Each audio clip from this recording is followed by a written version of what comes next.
1600 has come and gone. It's now 16:35 and the Veterans Committee will come to order. LIS is ready. Thumbs up, Recording in progress. All right, there we go. Any replacement letters?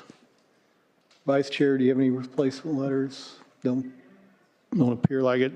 We do not on the Republican side. So, Clerk, would you please take roll? Swanson. Present. Kifowit. Present. Benton. Here. Priel. Canty. Here. Chung. Here. Deuter. Here. Gill. Grant. Here. Hanson. Here. Hirschauer. Here. Jacobs. Here. Johnson. Here. LaPointe. Moore. Here. Rosenthal. Here. Schweizer. Present. With that, you have 14 members present. Oh, thank you. 14.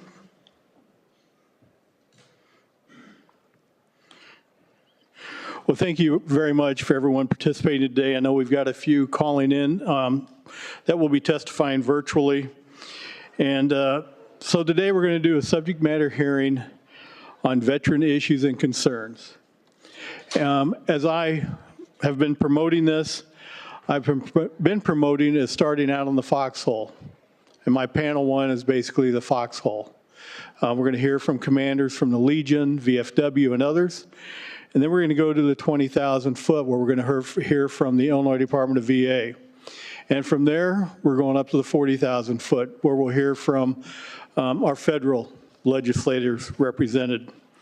The order, and please, when you do take the microphone, state your name, the organization you're sponsoring, and members, I would ask that we hold all questions till after each panel is done. The first panel will consist of Illinois Joining Forces, and are they online yet? Okay, so the first ones will be Illinois Joining Forces. They'll be virtually. Illinois Association of Veterans Assistance Commission, Andrew Tangent, who will be joining virtually. American Legion, VFW, and AMVETS. So if the American Legion veterans and AMVETS want to take a seat at the table, please feel free to move forward. But first,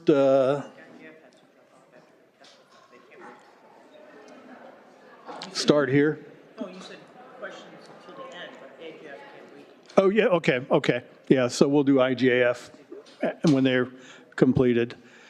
Can we use the monitors behind us?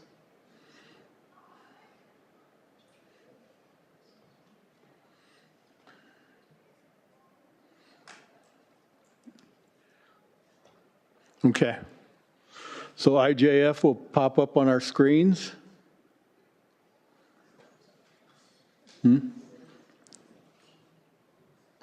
Well, let's move forward with the American Legion. Oh, here we go.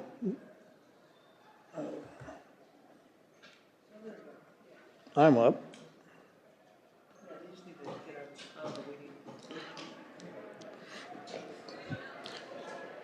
Is IJF in the waiting room? Okay.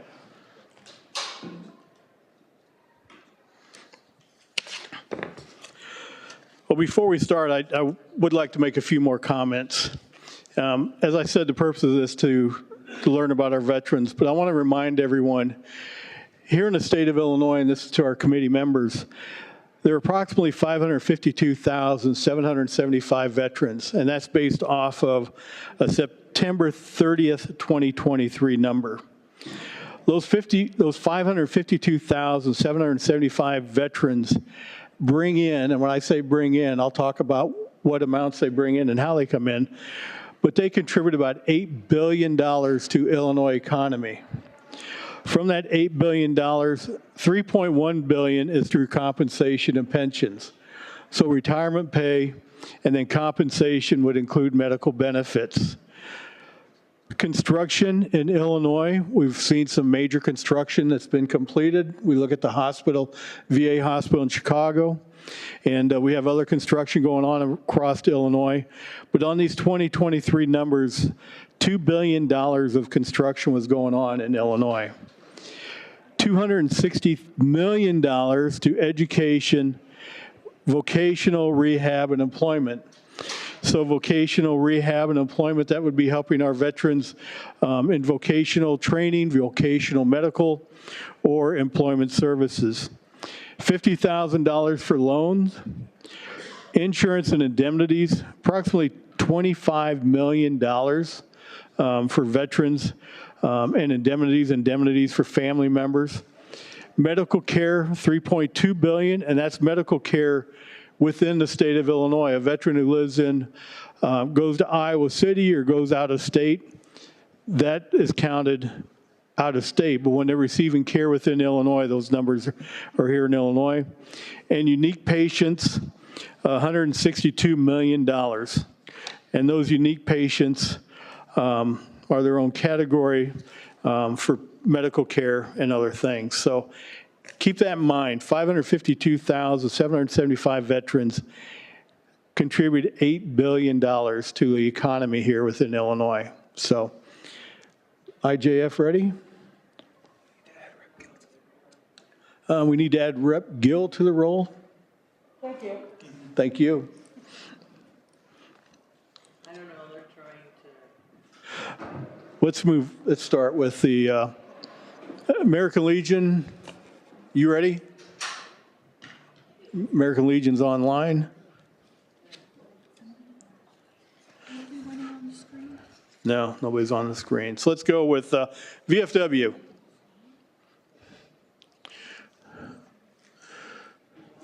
Push the button right in front of the screen, then you can look at yourself when you talk, too. Members of the Veterans Affairs Committee, fellow veterans, guests, I'm honored to be able to address the committee today to discuss the Illinois Veterans of Foreign Wars, the VFW, what we are doing throughout Illinois, and to bring our concerns for veterans, their families, and the communities we serve. Today, my name is Bobby Edwards. I am the past state commander for the Department of Illinois Veterans of Foreign Wars 22-23 year. And at the end of June 30th of 2023, we had 36,775 members. As we achieve what we're doing, we are humbled and by the faith that they've led our department. Illinois, we have over 250 posts, 17 districts throughout the state. But what is the Veterans of Foreign Wars anyway? And how does it relate to our veterans organizations? The VFW traces its roots back to 1899, when veterans of the Spanish-American War, 1898, and the Philippine insurrection of 1899 to 1902, founded local organizations to secure rights and benefits for their service. Many arrived home wounded or sick. There was no medical care or veterans' pensions for them, and they were left to care for themselves. In their misery, some of these veterans banded together and formed organizations with what we become known as the Veterans of Foreign Wars of the United States. Our chapters were formed in Ohio, Colorado, and Pennsylvania. The movement quickly gained momentum. By 1915, membership grew to 5,000. By 1936, membership was almost 200,000. Since then, the Veterans of Foreign Wars voice has been instrumental in establishing the Veterans Administration, creating the GI Bill for the 20th century, the development of our national cemetery system, and the fight for compensation for Vietnam vets exposed to Agent Orange and for veterans diagnosed in Gulf War syndrome. In 2008, the VFW won a long-fought victory in passing of the GI Bill for the 21st century, giving expanded educational benefits to America's active duty service members and members of the Guard and Reserve fighting in Iraq and Afghanistan. The VFW has also fought for improving VA medical centers services for women veterans, besides helping fund the creation of the Vietnam, Korean War, World War II, and Women in Military Service Memorials. The VFW in 2005 became the first veterans organization to contribute to the building the new Disabled Veterans of Life Memorial, which opened in November of 2010. Annually, the nearly 1.4 million members of the VFW and auxiliary contribute more than 8.6 million hours of volunteerism in the communities, including participation in Make a Day Difference of National Volunteer Week. For providing over $3 million in college scholarships, savings bonds to students every year to encourage elevation of the Department of Veterans Affairs to the President's Cabinet, the VFW is there. So now that I've told you who we are, let me outline some veterans issues and ask for your assistance in moving these issues forward. The Military Veterans Assistance Act provides the Veterans Assistance Commission to be set up to each county, and the county funds it with 0.02% of the EAV, pardon me. Out of the 102 counties in Illinois, only about 50% have an established Veterans Assistance Commission. Part of this is due to requirements that must be 2 veteran service organizations within the county, and or the county has a small veterans population to serve. First, the delegates and alternate delegates to the Veterans Assistance Commission is appointed by the various veterans organizations in the county. We oppose Senate Bill 2018 and other efforts to politicize those delegates by making them elected positions, which is not the best interest of the veterans. Any effort to decrease the funding is not the best interest of the veterans. We oppose House Bill 1059 and House Bill 1273, as we believe any efforts to change the definition of veteran will cause the definition to become a problem when it is not applied equally to all government entities and laws in the state of Illinois, and will cause problems with federal funding when it's not consistent with the definition in 38 U.S.C. We oppose Senate Bill 1368 and House Bill 1352 as it is written. We would support allowing a county without a VAC to enter into an intergovernmental agreement with the neighboring county for a VAC services. Homelessness. Some cities in Illinois have been reluctant to support tiny houses, shelters, and transitional housing, and made these efforts restrictive through zoning laws and excessive requirements within their building codes. I have an example for that particular homeless example. Here in Springfield, we had an organization trying to put a community center in for veterans, and it got opposed.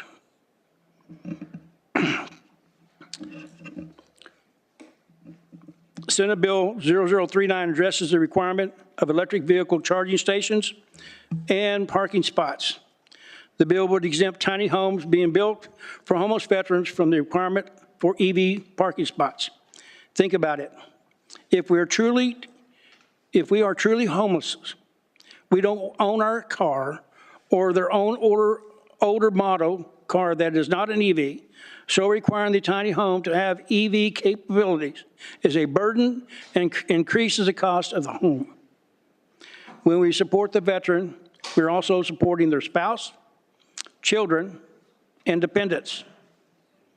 We support House Bill 2353, Senate Bill 0032 to expand the SNAP benefit program for households that include one or more veterans.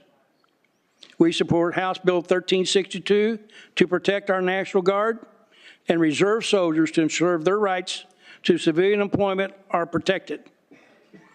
We hope Senate Bill 0186 to ensure active duty personnel and their family and veterans relocating to Illinois will be granted temporary professional licensure, commensurate to the licenses they hold in other states.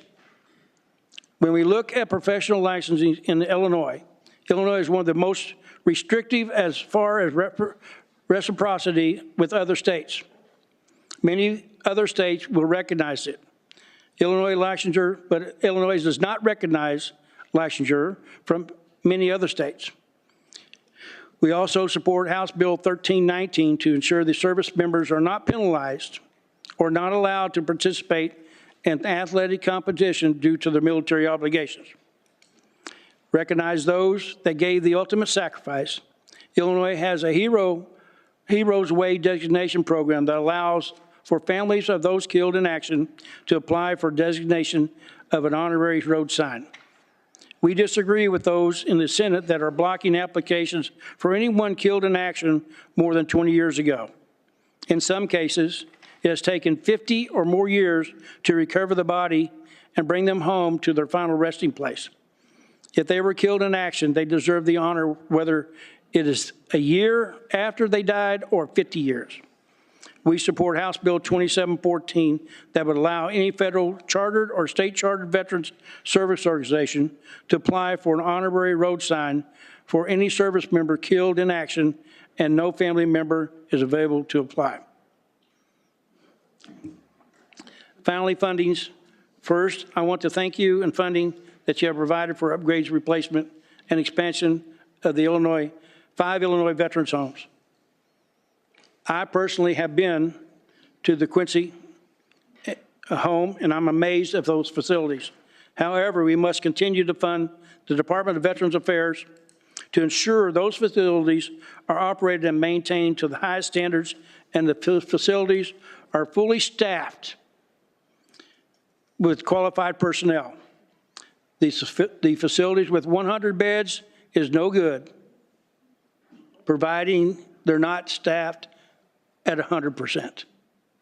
We can't support the veteran with only a third of the strength of a staff. Going to Quincy, I've seen it. God bless those who are working there, because they go up and beyond on a daily basis in order to support those veterans that are living there. That is a great facility now. There is a stigma related to veterans seeking help for mental health and PTSD, and the fear that we will lose their basic rights as citizens when they seek help. So not only do we need to fund the programs, but we need to reduce anything that would deter the veteran from seeking help. I would like to close today by thanking you for the opportunity and give you some background on our organization that has profoundly changed my life. Thank you for the chance to address this committee and share other issues concerned as they pertain to veterans of Illinois. Thank you so much for your time and attention. I would be happy to answer any questions that you may have. I probably stole some items because we're redundant, because we work together hand in hand with other veterans organizations. But having traveled this state for multiple years, visiting veterans, listening to their concerns, it is imperative that we all are on the same sheet of music, working for the same common goal in order to take care of our veterans. That's what we must do. Thank you, Commander. Thank you very much for your words. All right, let's move on to IJF. As I said, we'll do questions at the end if anybody has any questions for Commander Edwards, but we bring in IJF on now.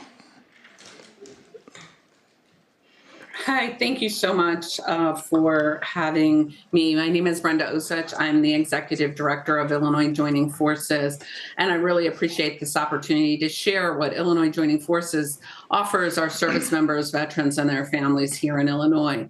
So Illinois Joining Forces is a public-private partnership, and we have two major initiatives. We have Operation Connect Illinois and Operation Connect Illinois Cares. Operation Connect Illinois is all about connecting with our fellow partners like the VFW, like the Veteran Assistance Commissions, like IDVA and the VA, as well as the thousands of community-based providers that are serving our veterans. It's about working together to serve our veterans in the most holistic manner and as close to home as possible. We also offer a care coordination center that is available 24 hours a day, 7 days a week. It is a warm line. It is not a crisis line. If someone does call who's in crisis, we will refer them to 9881 for that. Our care coordination center folks work diligently to connect veterans, regardless of era, regardless of service discharge, and their families, as well as Illinois service members, National Guard, and the like, to the services that they need. And I do mean any of the services that they need, whether that's housing insecurity, food insecurity, employment related issues, whether that's a leaky roof or a water heater that is no longer working. Anything to serve the veterans, we work diligently to make sure that they're connected to the resources as close to home as possible. We also work with some national organizations that provide that. In addition to our care coordination center and connecting the care coordination, we have been awarded the Staff Sergeant Fox grant. We're actually in the 3rd year of that grant. That's through the VA, and that's a suicide prevention grant. What we do through that grant is outreach, education, awareness, and assessment. And so when a veteran calls our line, even if they're not calling specifically for suicide, we do go ahead and assess them to see if they are eligible for that program, and to see what services that we can connect them to. In addition to that, we also have a contract with the Illinois Department of Veterans Affairs to handle their Illinois Warrior Assistance Program. The Illinois Warrior Assistance Program specifically works with veterans who have experienced PTSD, MST, TBI, and other mental health related issues specifically tied to their services. It offers a 24-hour, 7-day-a-week a phone line, again, not a crisis line, a warm line. And we do manage that program for them as well, which also includes assessment and case management, the same way the Staff Sergeant Fox program does. In addition to that, 3 times a year, IJF offers we call it a night out, but it's also a resource fair. And so we go throughout the state. We were actually just last week in Marion, Illinois, connecting to our Southern Illinois veterans in that area and connecting them to the resource providers in that area. So we had a night out event that was also a town hall style event.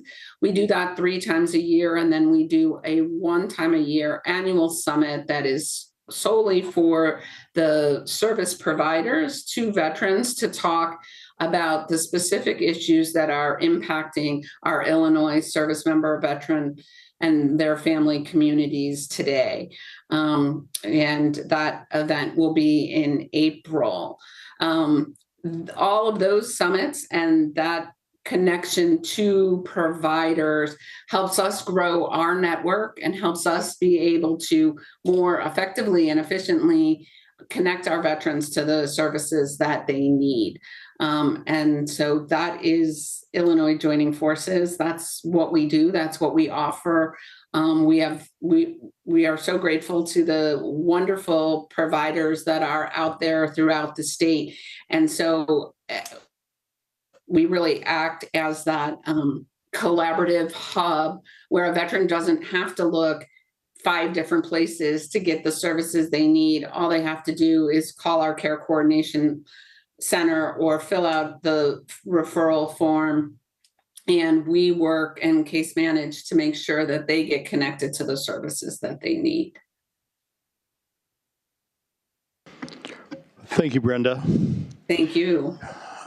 Great discussion. Any questions from any of the members? I guess I have a question or two. You mentioned community activities and those type of things. Do you have members or points of contact throughout Illinois that if a military organization, a Legion or VFW or AMVETS or something like that needed assistance, that they could reach out to your representatives or just a veteran themselves? Do you have people throughout Illinois that they can reach out to in their area? So we have the Care Coordination Center, and so our Care Coordination Center is manned by two veterans during the day and one spouse of a veteran. And then our after-hours Care Coordination line, our weekend and our holiday, is manned by an organization called Vets for Warriors, and they are a peer support line, so they're actually speaking to a vet. And then in Southern Illinois, we have hired a community engagement, outreach, and education specialist. And then we have one also for Central Illinois and then for Northern Illinois. And that's our boots on the ground to connect to the organizations so that they understand who we are, what we do, and how we can support them. Because we're not only supporting our veterans, we're really there to support the organizations that are serving our veterans when they don't know where to turn because they have a veteran that either falls outside of the scope of what they can do, or maybe has an other than honorable or dishonorable discharge, and they can't serve them under the requirements that they have. So our goal is to connect with that, as many organizations that are serving veterans as possible, so they're aware of us and so that they can pick up the phone, reach out, and say, hey, we have a veteran. Can we refer them to you? Can you kind of take the reins? We're handling this part, but they have these other issues that we can't handle. Okay, thank you, Brenda. Is that on your website, those areas or phone numbers or contact information? Yeah, it absolutely is, as well as the referral form, so partners can go ahead and refer a veteran directly to us. And with that, we do ask the veteran to sign kind of a agreement to where we can share at least that veteran has been connected to those services, so that there can be that communication back that I think aids in the collaboration, because all of us that are working in this community, I've found, really don't ever want a veteran to fall through the cracks.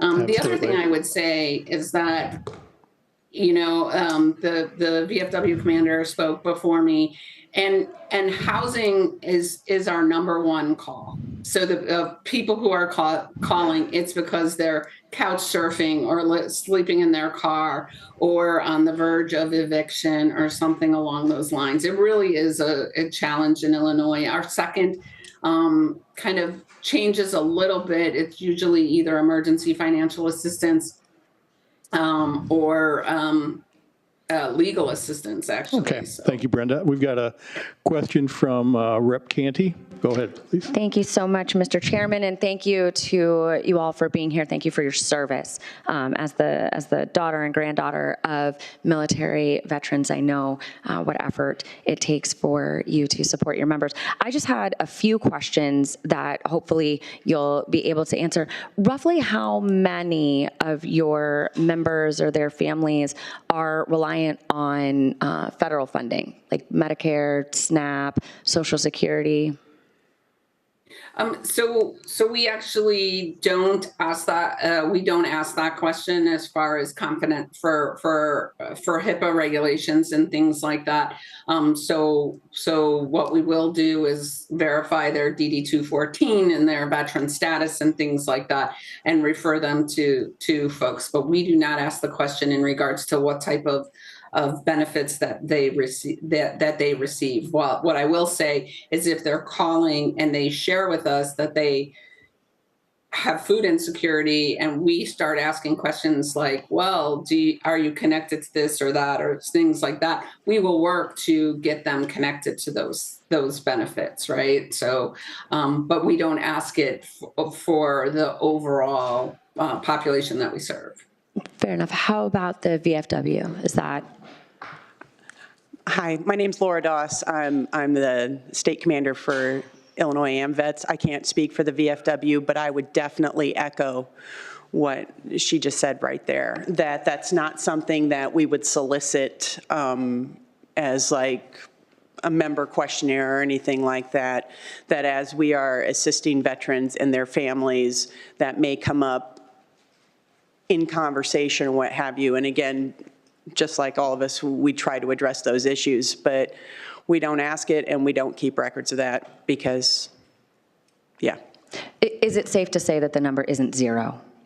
That some of Yes. your members, maybe even Absolutely. many of your members, are reliant on those Yes. programs, and so cuts to those programs would potentially be devastating to our veteran community?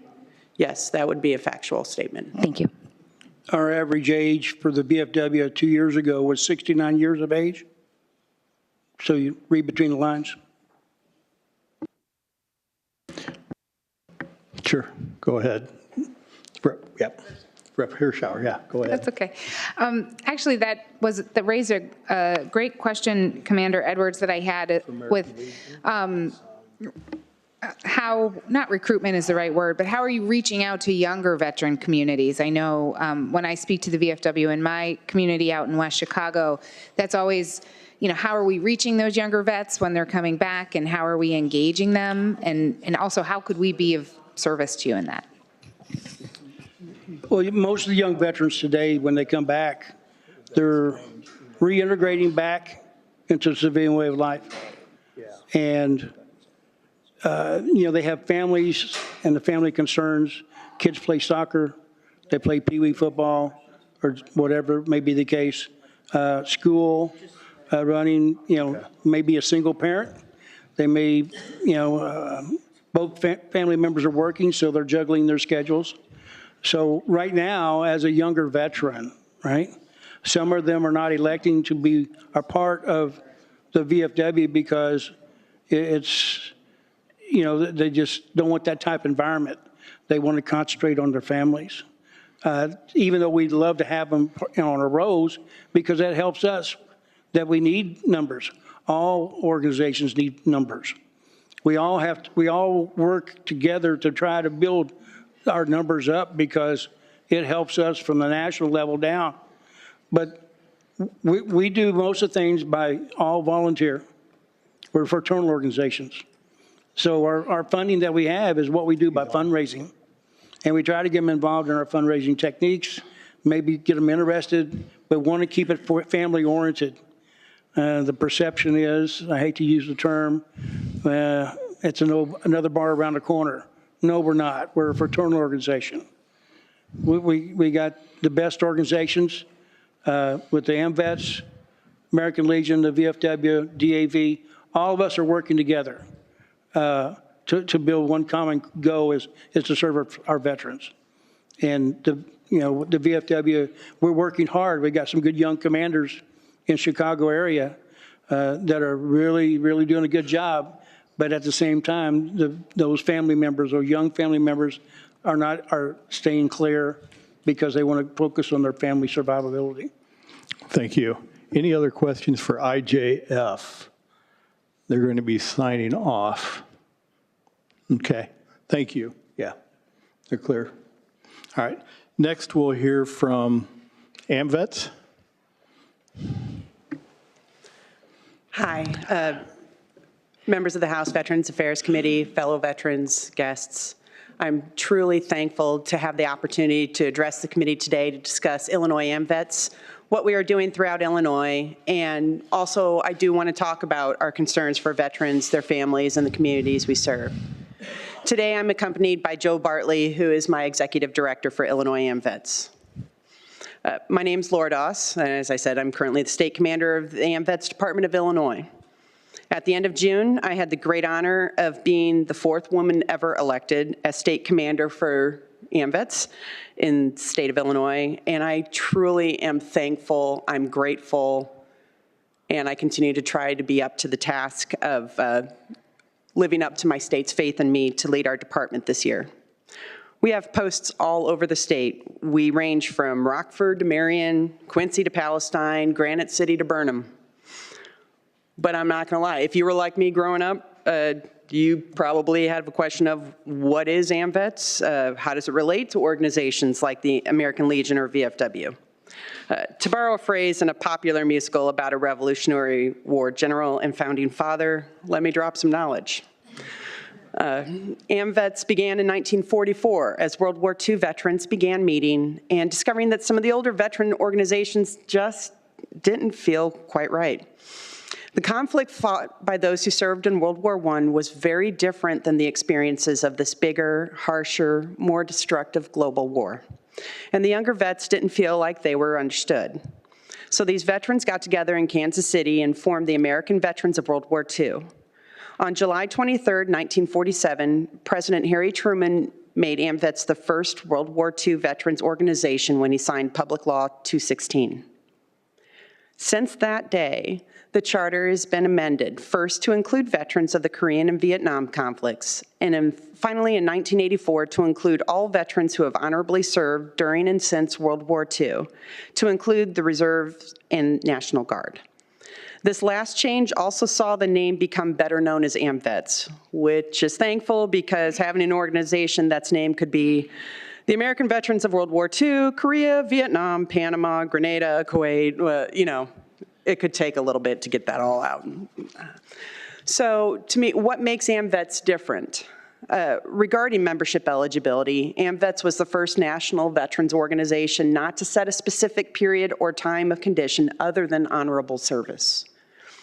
But in a more operational sense, my experience with AMVETS at the local and state levels is that it is much more boots on the ground, immediate need focused. What I mean by this is that certainly what I see in Illinois AMVETS, if we see an immediate need, we work to fill it or fix it. We employ VA-accredited veteran service officers in the state to assist veterans and their families get the federal and state benefits they are entitled to. Our primary focus is disability and compensation claims for service-related injuries and illnesses.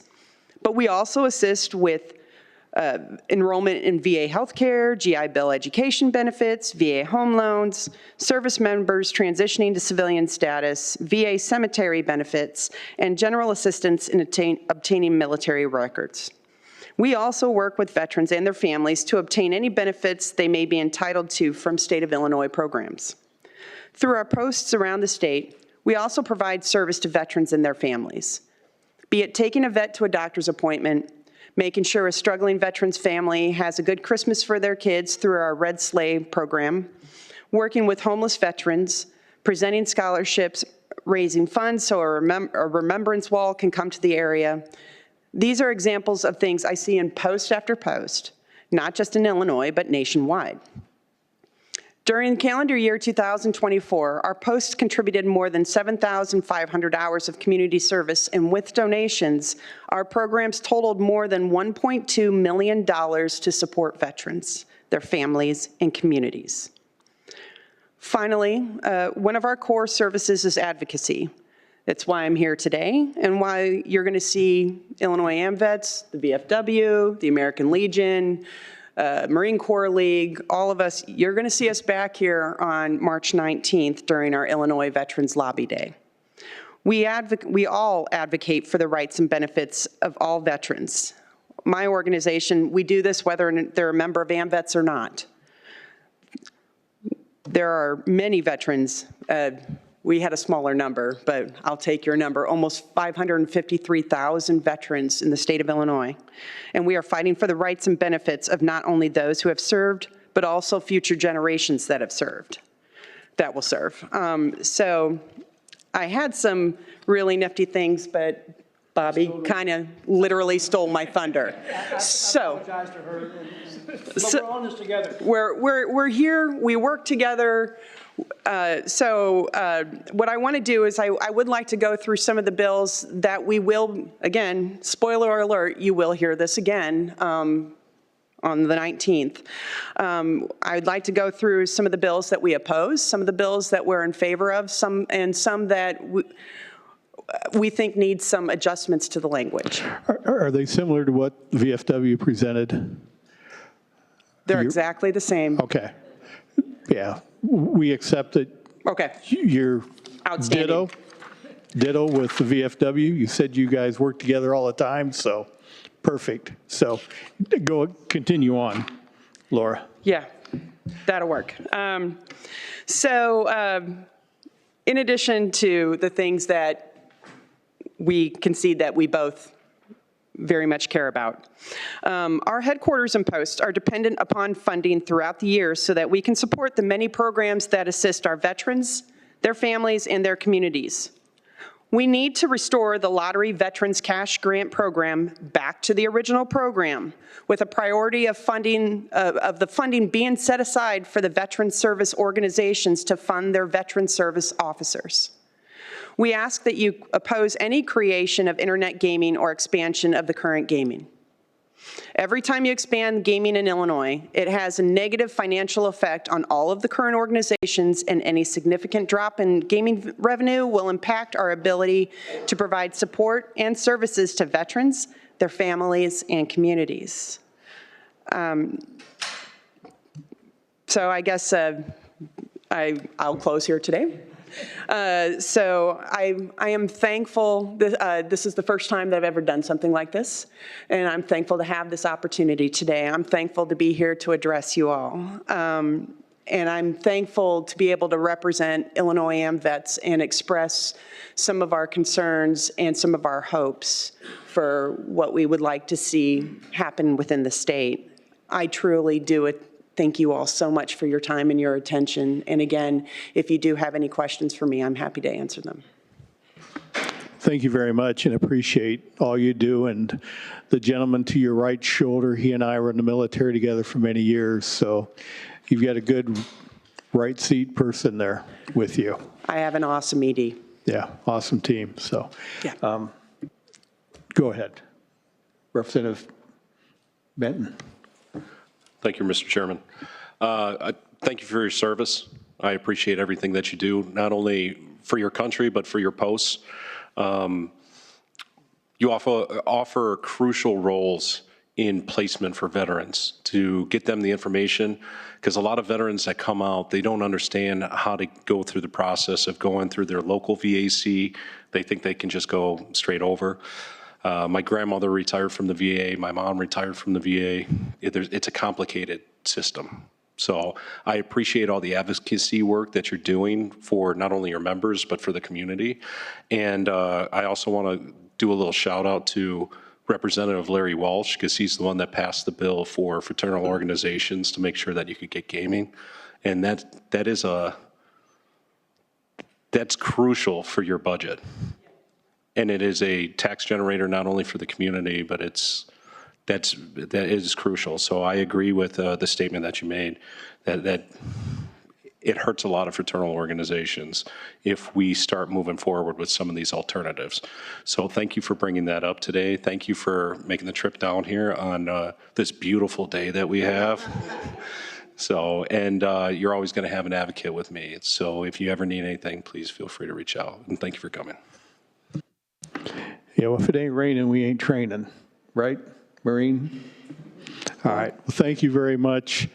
Any other questions? Otherwise, we'll move on to Mr. Andrew Tangent, who should be online here with the Illinois Association of Veterans Assistance Commission. Andrew, you there? Yes, sir, I am. Ah, there he is. Thank you, sir.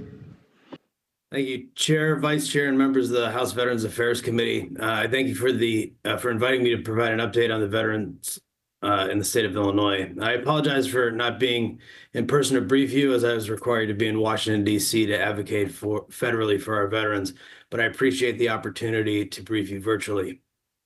As president of the Illinois Association of County Veterans Assistance Commissions and the superintendent of the Veterans Assistance Commission of Lake County, it gives me great pleasure to report to you the advocacy work of the IAC-VAC has produced results never before seen in the state of Illinois. First, federal expenditures now exceed $8 billion. Never before has the state of Illinois received that amount in total expenditures.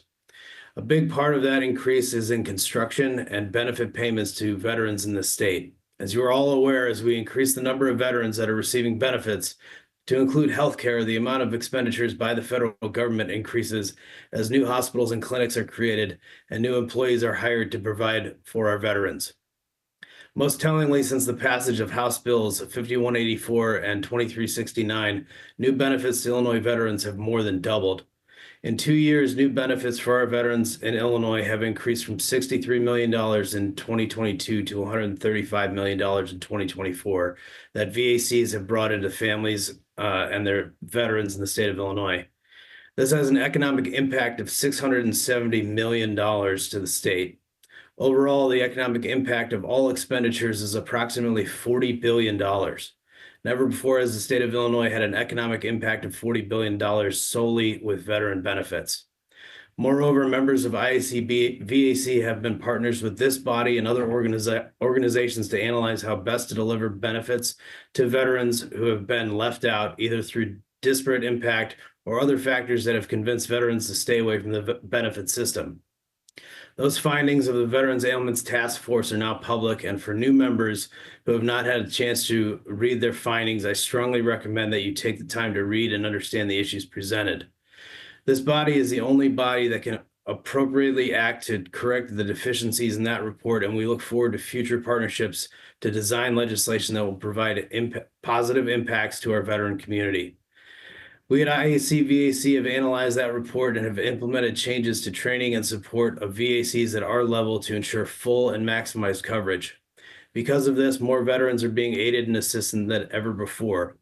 Further, we have increased VACs at the county level from 38 active VACs to 49 active VACs, and we are actively working with 8 counties preparing to start their VACs at either some point this year or the beginning of next year. We have been able to accomplish this by directly working with our partners at the State Veteran Service Organization level to implement a path forward to ensure that downstate counties have the tools and personnel to be able to stand up VACs in those counties where no veteran advocacy has ever existed. When we came to this body 3 years ago to begin discussions on improving benefits to veterans and eliminating benefit deserts in the state, we were happy to learn that the desire existed in the General Assembly as well. Since that time, the ICVACs and its state VSO departments partners have worked tirelessly to bring and deliver services to veterans in the state. This is a marked improvement in just 2 years.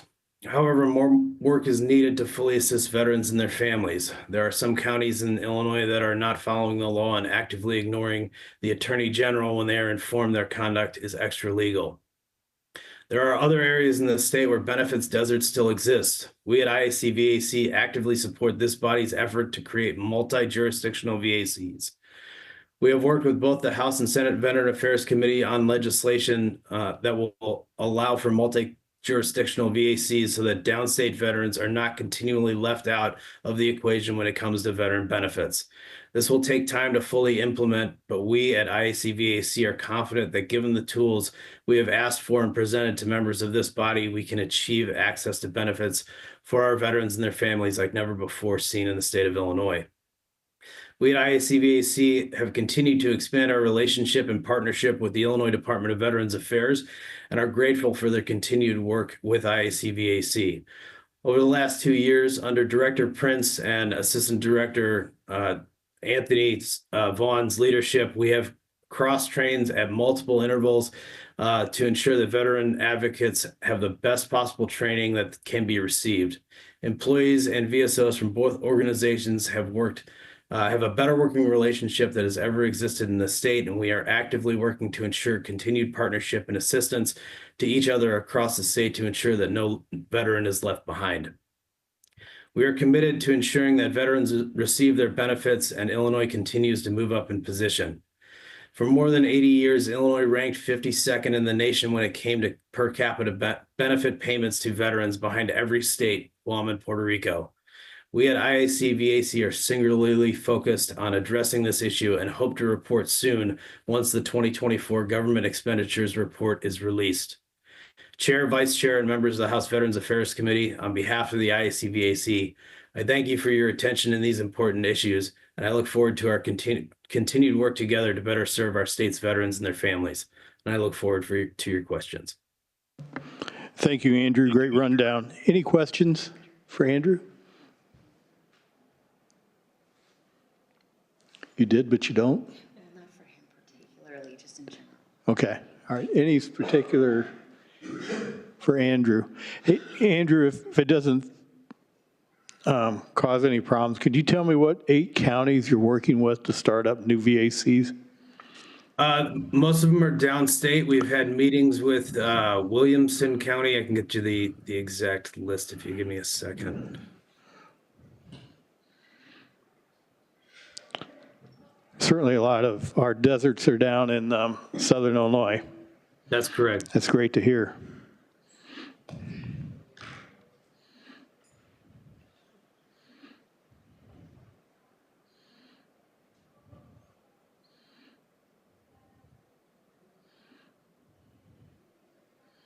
So right now we're working with Bond, Fayette, Clinton, Washington, Marion, Franklin, Randolph, Monroe. We also have interest in Bureau, Ford, Douglas, and Clark counties. Great, great. Thank you very much. Any questions for Andrew? Yes, go ahead. Representative Benton. Thank you, Mr. Chair. When you're establishing those new VACs, is it going to be guaranteed to have a mental health professional on staff? Because I know that's always a challenge with the VACs to get people out. Thank you, Representative. It's not guaranteed that they will be employed, but it is something that we can work with those individual VACs in our state veteran service organization departments to try and get those positions filled at that level. Thank you. Thank you. Are there any general questions to be asked at this time? Yes, Representative. Thank you so much. Just really quick, for AMVETS, Legion, VFW, do you all charge membership dues? And if so, roughly how much are those? Yes, ma'am. AMVETS does. We have two basic, we have annual membership and we have life membership. Annual membership, generally speaking, is set by the post, but it will be roughly a minimum of $25, so not hugely taxing. For life membership, it is a 3-tiered system, so if you are up to and through age 55, yes. Yeah. It is $500. 56 through 65 is $400, and 66 and up is $300 for life membership. The requirements for that would be, again, we would need to verify 214 and to ensure that you served honorably, and yeah. Wonderful, thank you. And I'm going to assume VFW similar-ish. We're tiered offset also. Annual's about $40, 33 in certain cases. But the maximum is this $410 life membership based on age, and it comes down after that. Wonderful. Thank you so much. And then, Andrew, really quick for you. I know you wanted to be here in person with us, and we completely understand that you could not. I'm just wondering, you're in D.C., what is the key concern there that you are advocating for on behalf of our veterans? What is the thing that is keeping them up at night? So we're meeting with members of Congress and their staff. We're also meeting with members of the VA and the new VA secretary. We're partnering with the National Association of State Directors of Veterans Affairs. Actually, Director Terry Prince is here as well, and we're talking about funding cuts. We're talking about staff losses. We're talking about improvement of process. We're trying to engage the VA on not overdeveloping claims. I can get into that a little bit if you'd like, to kind of find other areas where there is duplication of VA endeavors, which is causing budgets to go over. So those are the type of things that we're talking about in DC right now. Thank you so much. Well, let's move on to the American Legion. Commander, you there? I am. Mr. Chairman, Vice Chairman, and members of the House Veterans Affairs Committee. My name is Joe Lampert, and I am the Department Commander for the American Legion.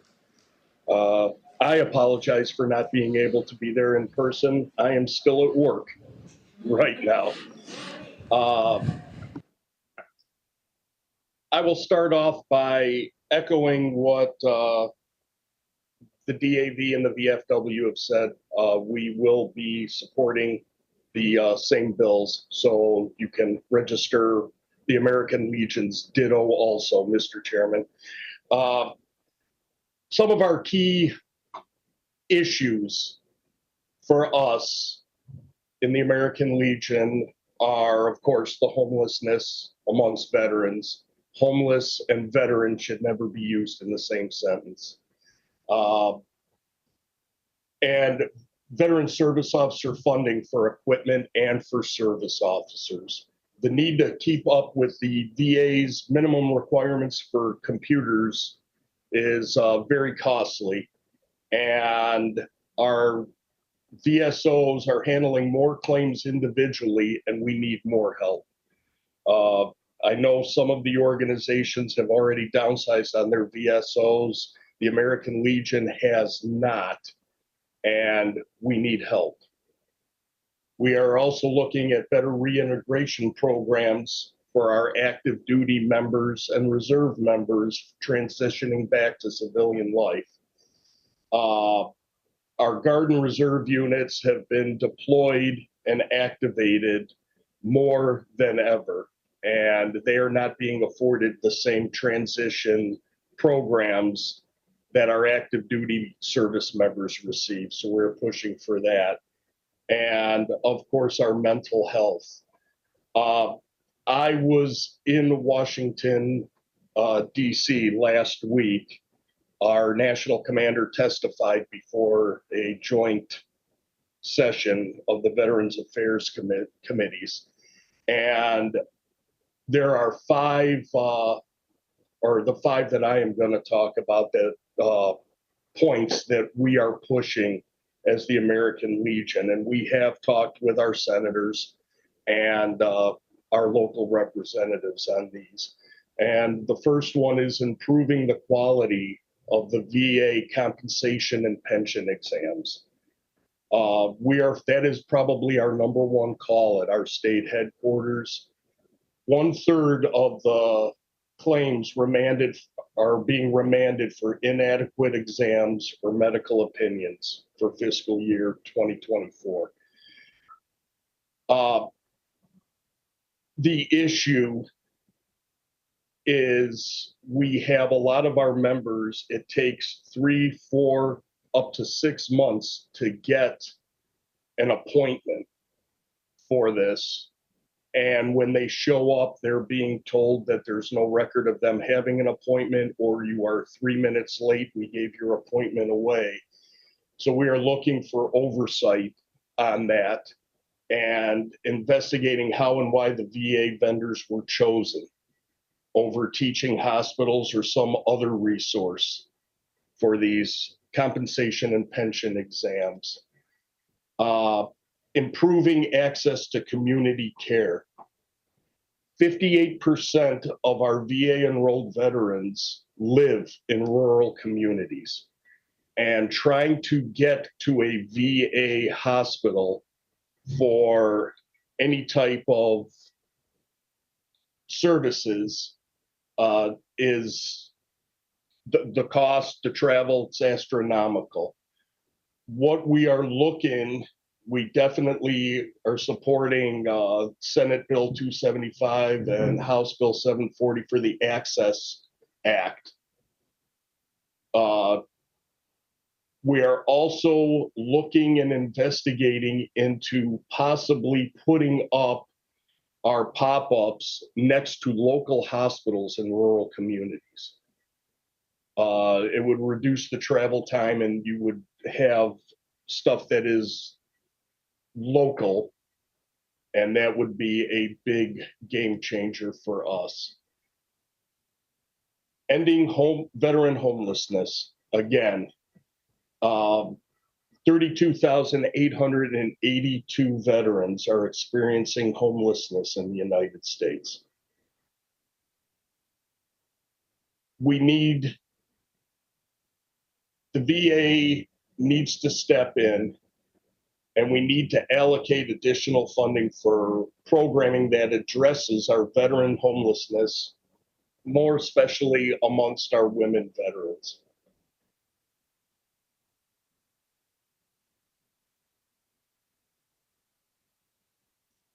Winning the war within. Some say the number's 24, 22. We are looking at it being down to 17, the average number of veterans who die by suicide every day. And even as the number is going down, if one veteran suicide is one too many. It's the second leading cause of death amongst veterans under the age of 45, and it's nearly double the rate of our civilian counterparts. The American Legion has created the Be the One Suicide Prevention Initiative. And the goal of this groundbreaking initiative is to talk openly and boldly about the mental health challenges affecting Americans every day. And we as a nation must own the issue of suicide, understand the at-risk behavior, and know what to do if you or someone you know is wrestling with the thoughts of suicide.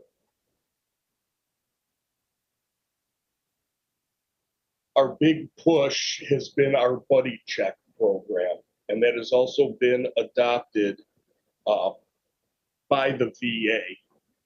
And that is picking up the phone, calling, checking in on our fellow veterans, knocking on doors, checking in on them, asking them if they're okay, asking them if they need anything, not soliciting them, not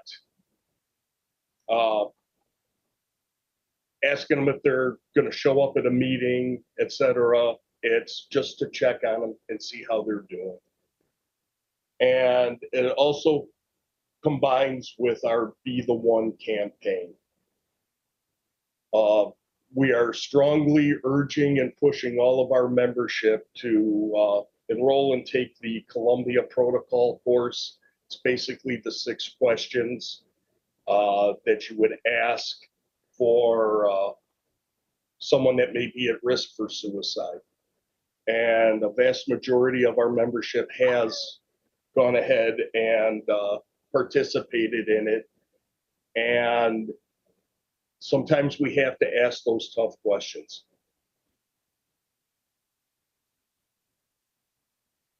And then our last major push on the one of our major pushes on the national level is modernizing our transition assistance program.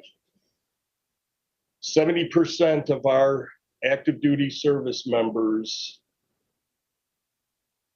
transitioning are not beginning their TAP within at least 365 days of separation.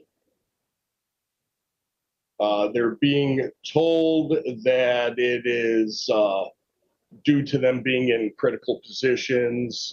We can't afford to let you go and do this. We are looking in starting a partnership with interagencies, community resource groups, all of our veteran service organizations to modernize it, and specifically if we can get a mobile application or even utilizing AI to ensure that our service members are aware of what is out there for them as they transition back into civilian life. A lot of times it's well after the fact when they reach out to one of our veteran service organizations to ask for help or to ask the questions about enrolling into the VA, or, hey, am I eligible for a GI, for the GI Bill? And it's well after the fact. They should be armed with that before they take off their uniform and transition into civilian life. I thank you for allowing me to address you, and I will answer any questions that you may have. Thank you, Commander. I hope you didn't miss your supper hour by being in this tonight. I see you're still in your work clothes. Any questions for Commander? Yes, go ahead, Representative Benton. I feel like I'm asking everything. Thank you, Mr. Chairman. First of all, thank you for being on while you're at work. I appreciate you taking the time. Proud member of the Suns, Martin Post 13 out of Plainfield. So thank you to everyone in the American Legion for what you're doing. I just want to ask all the organizations, are you actively talking to the members about the PAC Act and making sure that they get signed up? Because that's so critical.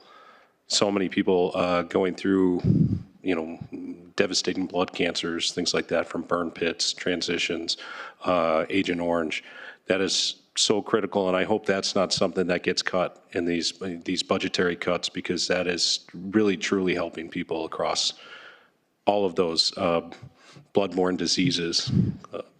I know there's some great immunotherapies that they can sign up for through the VA, where they can avoid traditional radiation and chemotherapies. So I want to make sure that everybody gets signed up for that. But you are. I see a lot of heads nodding. Yeah. Absolutely. Yes, we are. Yes, we are too.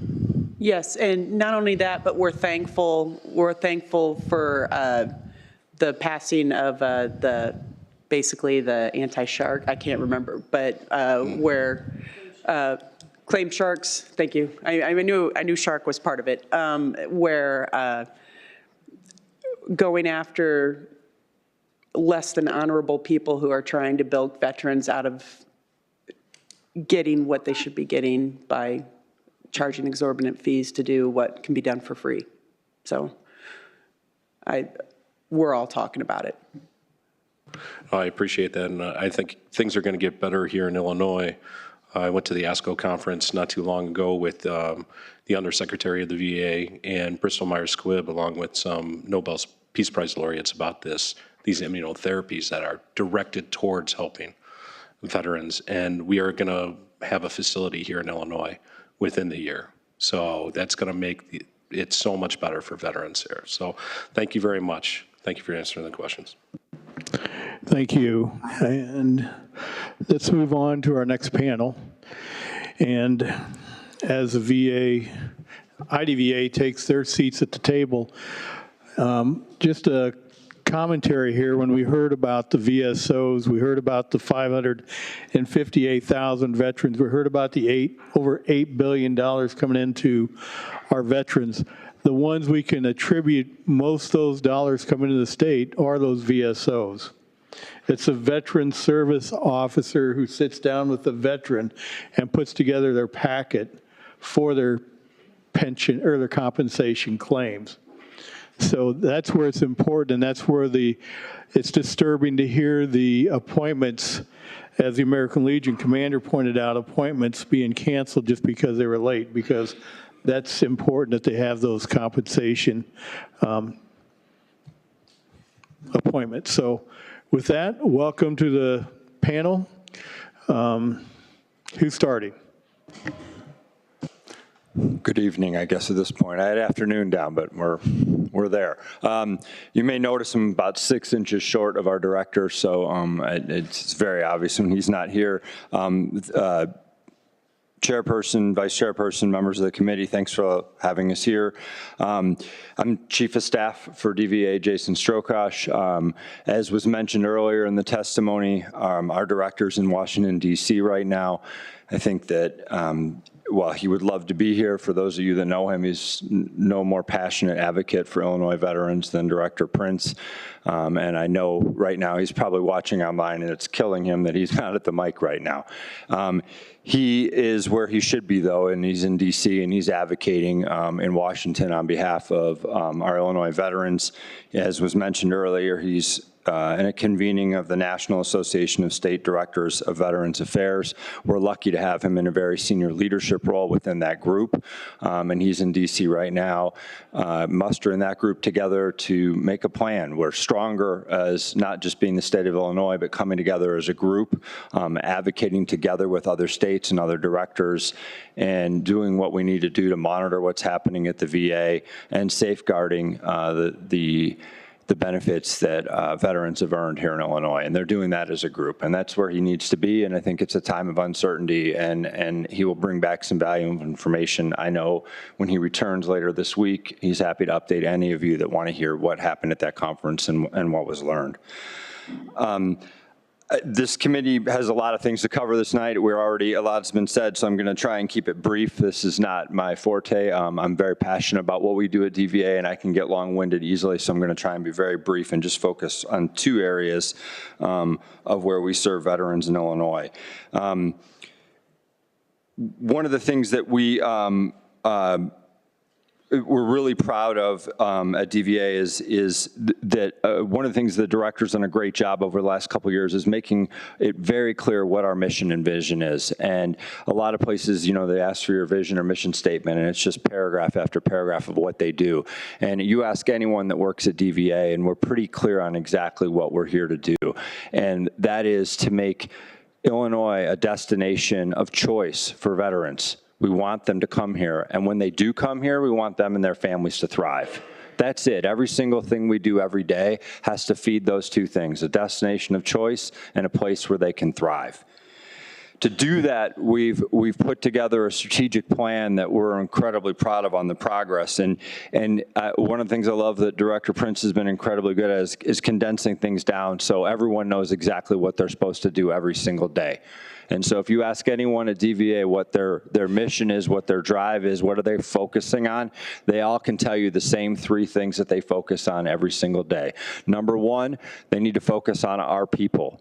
Every day you're supporting our people. If our people are supported and love their jobs, they're going to do a good job for the veterans that we serve. So focusing on our people. Number two, keep the veteran at the center of our experience. Every single thing you do is about the experience of that veteran. When they come in the door, when they pick up the phone, when they meet with our VSOs, what is their experience and what are we doing to make that piece better? Lastly, the third thing is they must strive for operational excellence in every single thing they do every day. And I'm proud that almost all of our staff, I'm sure you could find someone who might not know those three, but most everybody could quote those three and talk about how their day-to-day feeds into those three pieces of a strategic plan, which ultimately leads back to that mission of allowing veterans and their families to strive in Illinois and making this a destination that we want them to come to. We serve veterans in many different ways, as I mentioned, but I want to focus on two. First, a great deal of our work goes into the 5 homes that we have around the state where we serve nearly 1,000, a little over 1,000 residents with skilled nursing care, memory care, independent living in those homes. And in order to do that, it is the biggest piece of our budget, and it also relies, at least in the last fiscal year, on $44 million in federal per diem funds to make that care possible. We're really proud of the work that happens in those homes and incredibly proud of the investment Illinois continues to make in the veterans we serve in those homes. As was mentioned earlier by the chairperson, Illinois has a lot of capital investment going into veterans in the state. At IDVA, in our 5 homes alone in our long-term care facilities, we've had nearly $500 million invested in capital improvements and construction. This investment is on full display at the Quincy home. As was mentioned earlier, there's a lot of work going on at the Quincy home to modernize it. Currently, we have a $300 million partnership between the feds and the state. Part of that money coming from the governor's own Rebuild Illinois plan. Those $300 million are really transforming completely what that campus looks like and the quality of care we're giving our residents in Quincy. In January, the very first phase of that plan came to completion, allowed us to open our independent living facility there. It is an absolute gorgeous, state-of-the-art building that our team is incredibly proud of, and the care that's there and the residents that are living in it absolutely love it. There's no other way to describe it. And if you haven't had a chance to come out, I would recommend anyone visiting that campus and getting a tour of that. It makes me incredibly proud to be part of this community that serves veterans in Illinois. It's just a wonderful campus. And as I said, it's only phase one. Phase two will be early in the summer. We have a little bit more time to go to plan there, but phase two will be skilled nursing facility will open up. It's equally as gorgeous and just an absolute state-of-the-art, fantastic facility that our residents and our staff are thrilled to see open. And we look forward to that this summer. And that's not all. There's other improvements all across the campus that are part of that $300 million investment. Really proud of that work there. The other thing I want to mention, and the other backbone of our work, is our veteran service officers. They're really that front end. It's often the first place that veterans come in contact with IDVA. And we have 57 veteran service officers right now working in the field. We're really proud of that number. It's an improvement. Just a few years ago, we were down in the low 30s, and so that rise to 57, it's instrumental in how we can serve veterans effectively in the state. In the last fiscal year, those veteran service officers conducted 19,000 interviews with veterans in person and 46,000 phone interviews. That number talks a lot about the work that we do, but I always ask, well, what do we get out of that? What is the veterans' experience from those interviews and from those phones? In the last decade, that has equaled just over 300,000 state and federal applications for Illinois veterans, dependents, and their survivors. 300,000. That's the backbone of that work. And the chair mentioned earlier, and took a little bit of thunder out of this, he had great data points at the top of the meeting, but the veteran service officers that we have, they're part of this growing network of individuals in Illinois that have really helped bring a lot of money into Illinois from veterans. And so $220 million a month in veteran benefits, disability, and compensation is what that looks like when we're successfully getting those applications out and supporting our veterans. I could go on all evening about this, but those are sort of the big points I wanted to touch on how we're serving the nearly 600,000 veterans and countless family members that are living in the state. I wanted to end with one just brief story because we hear so many great stories when we're out there talking to veterans and families in our homes in particular. And one of them that I had the honor of hearing early on and joining the team, I met a daughter of one of our veterans, a World War II veteran, that she had just brought in the home a couple weeks before I'd met her. And she started talking about that experience. And like a lot of our family members it's a hard moment when they realize they can no longer take care of that veteran on their own. And she put it off as long as she could, but it was time to bring him to the home. And she got very tearful about that and talked about how it was really hard, but that experience had turned into something really positive, not just because of the care her dad was receiving and the way she was treated on the floor, but also the fact that we have an amazing veteran service officer in that building that she spent hours with on her first day, just learning about what additional benefits could she access, someone that was right there on the floor in the same building that her dad was being dropped off in. And the thing she said to me, and I wrote this down when she said it because it really struck me. I try to share this with our staff all the time to motivate them. But when you walk into our Chicago Veterans Home, above the door in huge letters, it says, "Welcome home, veterans." And you walk under that sign to enter the building, and it's incredibly powerful. And what she said, and I'm paraphrasing a little bit, but she said, what I've come to realize as the mom of the daughter of my dad here is that's not just a sign. This is his home now with new friends, new family, and love. And if there's anything that we get right, it's that experience, and that if we can make this their home and that they feel like this is their home, we've been successful. And so I'm incredibly proud of that. Angie, who's here with us and will answer some questions if she needs to about our homes, her and her team absolutely see every veteran that we have, the more than 1,000 veterans that reside in our homes, as their family and extension of their family. And it is their honor to bring love and care to those veterans we serve. Thank you so much, and myself or any of our team happy to take any questions.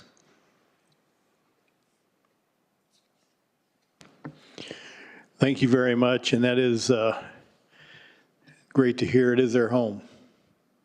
And so any questions? Rep. Benton? I knew it. Any questions? Yes, Representative Canty. Similar question to you. I know you heard it before about some of the funding changes that we're hearing about coming out of Washington. What would be the impact to you and the people that you care for, the veterans and families that you care for across this state? I think one of the the biggest issues and part of what the directors really focus on in DC right now is there's a lot of uncertainty. There's not been clear. There's been information that's come out and then reversed very quickly afterwards. And so I think that one of the things we really want to minimize is fear that people have that might be unnecessary. I think until we know more, it's difficult to plan. Clearly, we count on federal funding for lots of things, from capital plans to what it takes every day to take good care of our veterans. I think that one of the big concerns is early on, there's been a real commitment from the VA to not cut skilled care staff. They've really tried to do a good job, as we understand it, to maintain those staffing levels.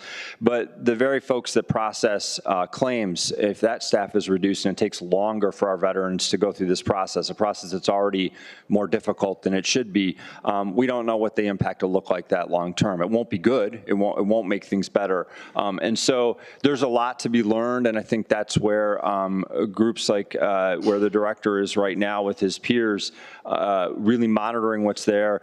We are lucky in Illinois to have a director who has an incredibly extensive relationship with the senior leadership at the VA and others across the country. And so he's really got his hands on the pulse of what's happening. And I think he'll know before most of the rest of the other states know what's coming. So I don't have definitive answers, but the uncertainty, I think, is the issue. The fear is the issue at this point. Thank you. Yes, go ahead. Representative Moore? Yes, thank you for being here. I was the mayor of the city of Quincy when we had the Legionella outbreak, and spearheaded the committee that really worked to focus on the quality of health care that was already at the Veterans Home in Quincy at the time of that Legionella outbreak. And I think it helped us tell a great story about the quality of health care that our veterans were receiving. And one of the things we were able to do is we were able to measure it against what the expectations were for top of the line healthcare facilities across the nation. And so what I would be curious about in the future is how do we continue to measure the quality of the health care that are given at these places, and then make sure that we're measuring it so that way if we see that these veterans homes need additional assistance, additional technology, additional things like that we can help tell that story. Because I think Quincy, as you highlighted, is a wonderful example of what we can do when we tell this story. But we also realize that we can't continue to do things the way that we've always done for the past 100 years.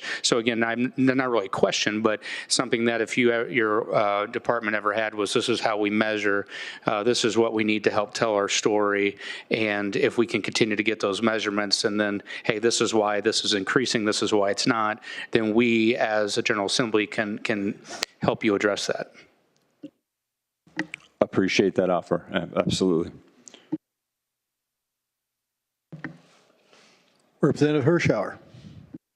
Thank you. I had a question about the nursing homes throughout the state. Do you have any wait lists for care? Are you at full capacity? Sure. Now, Angie, if you'd like to take that, and probably best handled. Hi, yes, good evening, thank you. I'm Angie Simmons, I'm the Senior Home Administrator for the Illinois Department of Veterans Affairs. I've been doing this, working for the state for about 12 years now, and also sit here as a very proud daughter of a recently deceased 100% service-connected Vietnam veteran. So that's where my passion comes from, and I got to make sure that as he was talking about the veteran experiences, an experience that I would like my father to have. So yeah, we do have waiting lists at all of the homes. We have several different waiting lists because we have to have different classifications. We do have different classifications of applications. We have wartime veterans, peacetime veterans. We even in 2 of our homes have a spouse waiting list for non-veterans, so we're able to do that at our Quincy and Anna home. So we're not at full capacity right now. When we do admissions, when we have move-in day is what I like to call it instead of admission day. When we do move-in day, we have to do that in a slow, steady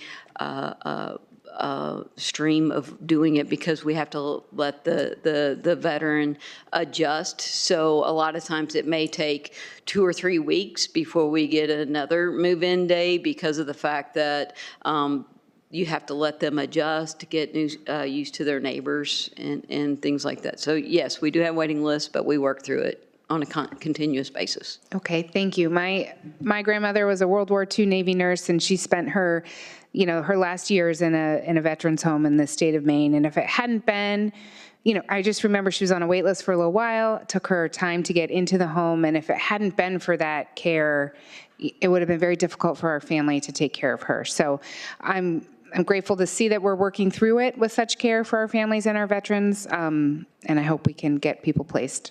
Thanks. Thank you. Representative Benton.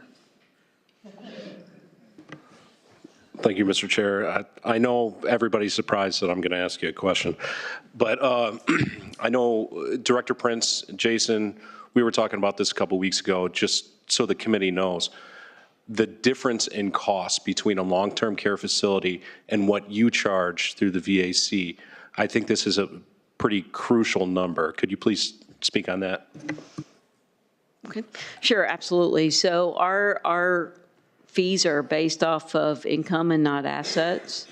And so we look at your income and then we have a formula that we use. The most anyone would have to pay to live at one of our homes is $1,600 and 95 something change. Super excited to say that. It's always my mic drop moment when I get to say that. As compared to somewhere between $7,000 to $10,000 a month in a different non-veteran facility. Thank you for that. If you would take the VA per diem off of the table, then that would drastically affect our ability to provide those services at that amount. Any other questions? Well, to the panel, thank you very much for all you do, taking care of our veterans, and appreciate your time here tonight. And Chief will tell Director Prince you did an awesome job. Thanks. I'm sure he's watching. I'm sure he is. Hi, Director. So, but thank you very much. And now, one of my war buddies, one of my battle buddies, Colonel Randy Sikowski, retired.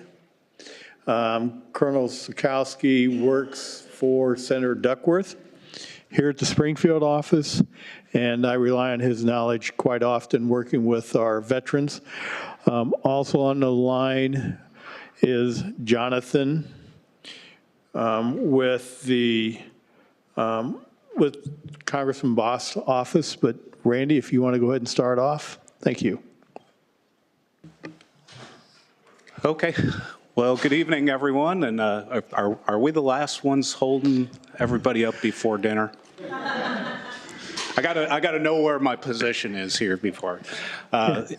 Chairman Swanson, thank you for the invite to be here today, and we'd like to thank the entire Veterans Committee for being here and absorbing all this great information from our veteran service organizations and all of our veteran groups here in Illinois. My name's Randy Sikowski. I'm the Downstate Director for Senator Tammy Duckworth, a 33-year Army veteran. I'm here with my colleague, Mr. C.J. Pulcher. He's the Central Illinois Community Outreach Coordinator for Senator Duckworth. And we're going to talk about what kind of services a federal office provides to our veterans here in Illinois. You ready? Okay. As most of you know, Senator Duckworth is a combat veteran who served 23 years in the Reserve Forces and who now serves in the U.S. Senate and serves on the Senate Armed Services Committee and the Senate Veteran Affairs Committee. Her mission is to honor how the government treats our veterans and ensure that they're treated with honor, dignity, and the respect that they deserve. Senator Duckworth understands the sacrifices made by those who have fought on behalf of our great nation. And that is why Senator Duckworth's office is a resource for veterans as well as for active duty service members and their families, especially if they're experiencing issues with a federal agency such as the Department of Veteran Affairs or one of the military departments. The Senator's policy is to assist veterans not only in Illinois, but across the globe. We work with veterans from all the states, from Puerto Rico to the UK. There's veterans living everywhere in the world. And Senator Duckworth's policy is if they reach out to us, we're going to work with them. With that, I want to turn the floor over to my colleague, CJ, who's going to go into those specific services that we provide as an office, and then I'll kind of close it up at the very end with a quick example of those services. CJ, take it away. Hey, thanks, Randy. CJ Polcher, Senator Duckworth's office. Just shy of a 26-year veteran myself, deployed twice in support of OEFs 8, 9, and again in 13. Good evening, distinguished members of the General Assembly, Veterans Affairs Committee, and our fellow veteran service organizations. Our constituent services representatives and our caseworkers, they share the same vision and passion as Senator Duckworth in the care and support of Illinois' veterans and their families. We not only serve what most think of as traditional veterans, but we also serve those that still don the uniform today in active service to our great nation. On any given day, our caseworkers are handling in excess of 250 active cases on behalf of veterans in regards to their issues with federal agencies. Now, the Senate ethic rules do provide us guidelines of what we may and may not do when interacting with federal agencies on behalf of the constituent. Some of these, the mays, we can request information on the status of pending matters before a federal agency. We can request records or correspondence from a federal agency necessary to a pending matter. We can request a status or clarification regarding federal benefits, and we can request information and guidelines for applying for a specific benefit or assist in research necessary for the necessary to correct any records. Things that we cannot do: we can't make undue or improper influence over agency officials, undermine agency rules or agencies, request that a constituent receive special consideration for benefits, receive money or things of value other than our salaries in return for or as a result of official assistance. We may not help constituents with matters which are either criminal or judicial in nature, nor concerns in any way involving pending litigation. And obviously, we may not provide legal advice or counsel. Bottom line, we assist in finding the status of existing cases, that we ensure federal agencies are abiding by directives, instructions, and regulations, and we aid in gaining clarification on decisions rendered. We do not bully, extort, nor ask for special considerations, and we cannot submit claims, appeals, or any requests on behalf of the veterans. We're not staffed for that. We neither have the staff, expertise, nor access to the required systems in order to make those submissions. We do often refer our constituents to the fine veteran service organizations that can help them in getting those claims submitted in a timely fashion. When it comes to veteran benefits, it constitutes much of our case workload where the veteran is seeking either a status for a submitted claim, a status for a supplemental submission or an appeal, or they're looking for guidance for some veterans fall on hard times. I've heard homelessness mentioned several times. If veterans are in danger of being evicted or they're behind by months, we can help them request priority processing through VA Form 20-10207. Same services are also rendered to surviving family members. Those are often seeking dependency and indemnity compensation, survivors benefits, pension benefits, CHAMP VA benefits, VA home loan guarantee benefits, veteran burial allowance benefits, accrued VA benefits, and tax benefits. On August 10th, 2022, the Promise to Address Comprehensive Toxics, PACT Act, was signed into law. As you guys know, this act effectively expanded eligibility for VA healthcare for veterans with toxic exposures and veterans of the Vietnam, Gulf War, and post 9/11 eras. It also added more than 20 new presumptive conditions to burn pits and other toxic exposures, and it added presumptive exposure locations for Agent Orange and radiation. Since its signing into law, we have definitely seen an increase in claims rise. In regards to veteran health care, we field concerns related to disallay or disagreement in the care of comp and pen exams. I've personally handled several of those myself as far as scheduling issues or getting them to the right place. Travel reimbursement via the beneficiary travel service system, and most recently, the transition of TRICARE East to TRICARE West. We have seen an uptick in cases related to TRICARE since the transition took effect January 1st of 2025. And for records in corrections and research, we help veterans and families alike who are seeking to obtain lost or misplaced records. This helps out in a lot of the cases in which they're trying to make claims for. More often than not, we are successful in guiding these constituents to the National Personnel Records Center and the self-service e-VetRec system where they can submit their requests online. More involved cases, such as yet to be published DD-214s, 256s, NGB-22s, we have to get involved directly with the agency on their behalf. More complicated cases may require the engagement of more than one agency at a time. We've aided in the processing of retroactive awards, inquiries to combat-related special compensation pay, and inquiries to agency investigation outcomes. As Randy stated earlier, we answer the call for help for veterans from across the globe. I've personally helped veterans and service members from most states in the Union so far, and currently I got a couple, one in Bahrain and one in Syria. The last thing I'd like to talk about, so how do you get help from us? I guess that's the big so what I'd like to relay to you guys. How can we help? How can we reach the constituents?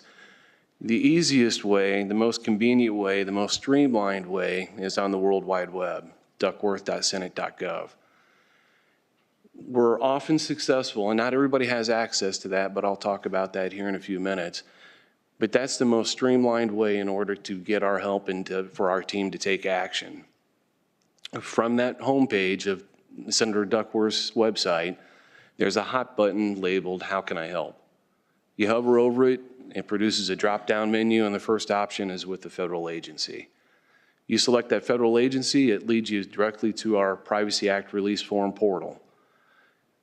From there, it lists everything you need to fill out, all the information required, but the important one at the very top is what is the primary ask? What is your issue with? And for the purposes of the discussion tonight, it's either going to be military or Veterans Affairs. And you select that in the first drop-down menu, it automatically builds the block and the rest of the part for you that guides you through giving us the information we're going to require in order to interact with that federal agency. At the bottom of the form, it allows you to sign it digitally. You hit the submit button, and it automatically pops into our casework manager's work queue.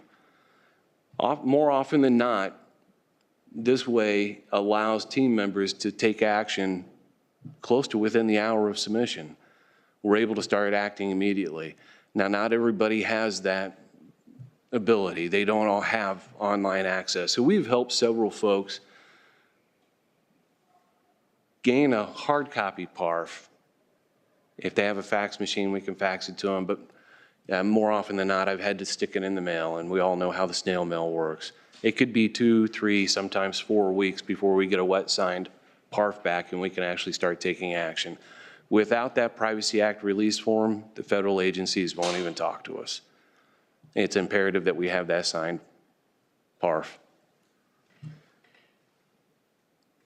Anything else you'd like me to talk about, boss? With that, I'm gonna go ahead and close up for questions, but I do want to highlight one case that'll kind of bring everything that CJ just talked about to light. About 4 months ago, a widow of a veteran reached out to our office.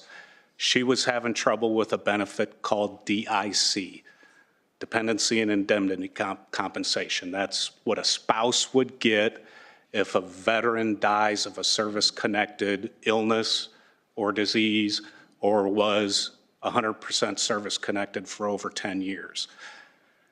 This widow was having difficulty with her DIC. In fact, I think it was the daughter of the widow that got a hold of us. CJ got involved in that case, took that from start to finish, and just last week got notified that her claim was approved and she'll start getting that benefit. Had it not been for CJ's help, she could have struggled out there for years trying to figure out if she even qualified for this benefit, if the packet would ever get through. And you know, most of you as legislators know that if you guys reach out to a state agency, they're going to respond to you, right? You guys kind of control their budgets. So it's kind of the same thing with the federal government. When a federal office reaches out to a federal office, we have channels, we have congressional liaisons that we can go through and get the answers maybe in a more expeditious way. You know, folks talk about the IRS and calling the IRS and being on the phone for 4 hours, 5 hours, 6 hours. We have channels that we can go through, obviously, because we're not going to sit on the phone. It's the same with the VA, with the military departments. So we can help push those things around. And it's the senator's mission to take care of our veterans, our service members, and their family members. So with that, we'll close for questions. Any questions? You say that now. Okay. He's hungry. Anything else? Yeah. Well, thank you very much. Thank you very much, Randy. Appreciate you coming in. CJ, thanks for your words. Next up is Jonathan Kraft. He's calling in from DC, zooming in on a DC line. And Jonathan, you still there? Yes, I am. All right. Well, thanks for hanging out there with us. Absolutely. You've got the floor. Well, thank you, Mr. Chairman and Madam Vice Chair and everybody there. My name is John Clark. I'm the staff director for the House of Representatives Committee on Veterans Affairs. And that means I work for Chairman Mike Boss from Southern Illinois. And he wanted me to send his welcome and hello to everyone there. He's a former member of, and I think maybe he was chair of this committee many years ago. He wants to say hello. So I'm the staff director for the Veterans Affairs Committee. So that means I'm a staff person. I've worked on the VA committee here for a number of years and have the privilege now to work for Chairman Boss here in DC. I wanted to first say, what a shout out to Randy and CJ who were on before. Those folks do the Lord's work and working with VA and helping those constituents. And it was really heartening to hear the story about the veteran with the DIC claim, the spouse, surviving spouse with the DIC claim. So my thanks to them. They do a great work in working with VA every day on helping veterans. I'm also realize I'm in the way of your dinner and I'm the one to get out of here before they shut down the city for the State of the Union tonight. So I will be brief. But I wanted to just once again say thank you for inviting me and talk about a couple of the chairman's priorities and then be happy to answer any of your questions. So the Chairman Boss, if you don't know, is a Marine veteran. His whole family has been in the military in some form or fashion. His son is still serving in the Marine Corps and he had 2 grandchildren recently get out. So it's a really important thing for him. Veterans have always kind of been the center of what we want to do. And that's one of his main priorities is making sure that our work here and what VA does is they put the VA at the veteran at the center of everything that they do. We have 3 major bills that we're working on right now. And then some other areas where we're trying to work through too. Our first bill is called the Veterans Access Act. This is a bill that expands community care options, and especially for those with substance abuse disorder, to ensure that veterans get the health care they want where they want it. And also at the same time, protecting and defending the current VA system as well. The second bill is the Veterans Second Amendment Protection Act. This is a bill that would expand on some stuff we had in the appropriations bill to say that if a veteran is assigned a fiduciary due to having trouble with their finances or anything like that, that doesn't automatically send their name to the NICS list, which is a list that's controlled by the FBI that limits veterans' ability to purchase firearm. We believe that the chairman believes that while if a veteran is going to be, if their name is going to be sent to the NICS list, they should be treated just like every other non-veteran like myself, that they have to go before a judge and have to be proven that they are a danger to themselves and others. So that's a big priority for us. So we're working on that. And finally is the VA Accountability Act. This is a bill that would strengthen the Accountability Act from 2017 to make it easier for VA to discipline or demote poor performing employees within the department. Some other areas of focus that we have are PACT Act oversight. I was glad to hear some discussion about that earlier from our VSO partners. That was great. Improving disability exams. I know that is a real challenge. The chairman has dealt with that himself. And I heard Randy talk about that, or maybe CJ talking about trying to get those straightened out for compensation and pension exams. Improving the transition assistance program. We really think if we can improve that program at the beginning, this is for service members that are getting out of the military, a lot of the issues that veterans later see in life could be mitigated if they have a successful transition at the front end. Improving the appeals process. I know there's the backlog. While VA is, I think, completed more claims this year at a record pace than ever before, there's still a lot of work that needs to be. There's too many people that are stuck on the hamster wheel going back and forth on trying to ensure they get the benefits that they have. The other thing is that it's more of an issue in some other states, but will eventually come to Illinois. It's the extension of the VA's new electronic health record and improving that. It's an Oracle Cerner product that we're trying to make sure that VA is rolling that out, that it's done appropriately and doing a better job of connection with that. I know in Great Lakes, they had a rollout this year and it's gone okay, but we're concerned making sure that we spend a lot of billions of dollars on that project that's going out correctly. And final issue is oversight of the implementation of the Dole Act. This was a big package of bills that we passed at the end of last Congress. Everything from improving caregiver support to, I know there's discussion about homelessness earlier. We did a bunch of improvements to how community providers can be paid for homelessness and the veterans that they see, making sure that VA is doing that appropriately. And the final thing is a very important topic for us is in reducing veteran suicide. I know that was discussed earlier. We're really looking to try to find some innovative approaches to reducing veteran suicide. We know we spend billions of dollars on VA mental health care, and that's great, but we're concerned that some of those dollars are not working the way they should as we continue to see 17 veterans a day die by suicide. The chairman's always said that he doesn't believe that number. It's 2 years old by the time we get it. And we think the numbers are much higher. So it's something that we will continue to work on. Mr. Chairman, I've blabbered on enough. I'm open to your questions. Thank you. Representative Canty has a question. Just a quick question. I appreciate all the information that you shared.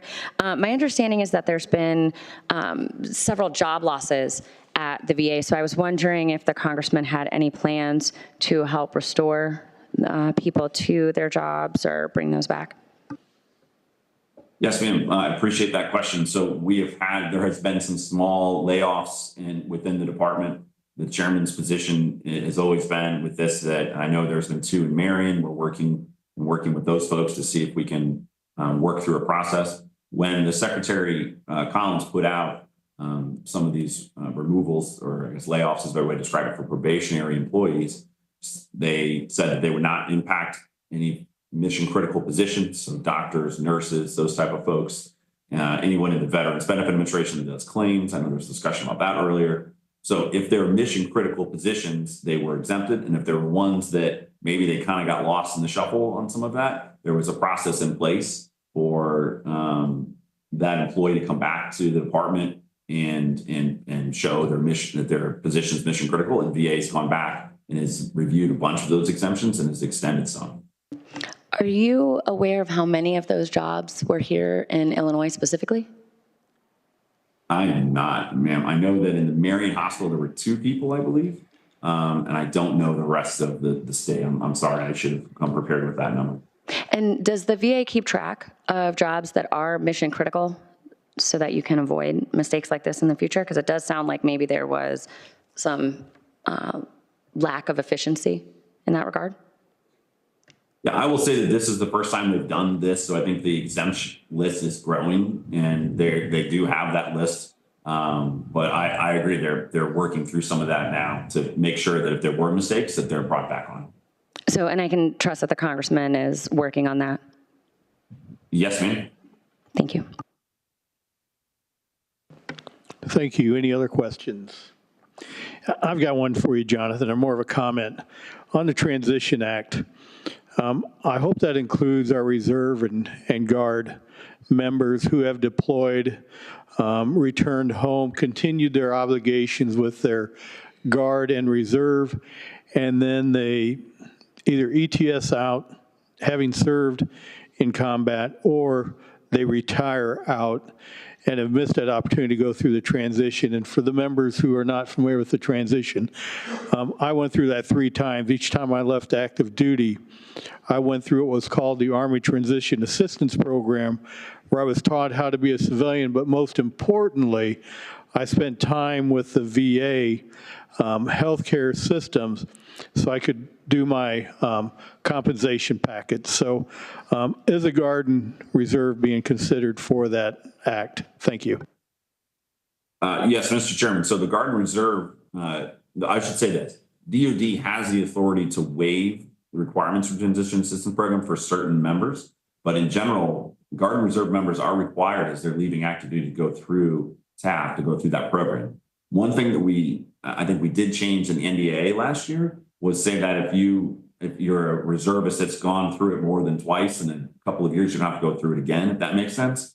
The information doesn't change that much, so we put some limitations on it, but yes, they are required to go through it in some form or fashion. I will be honest with you, we have had major concerns with DOD and how they're implementing the requirements for that. We think that people should be having more time and more information, not less.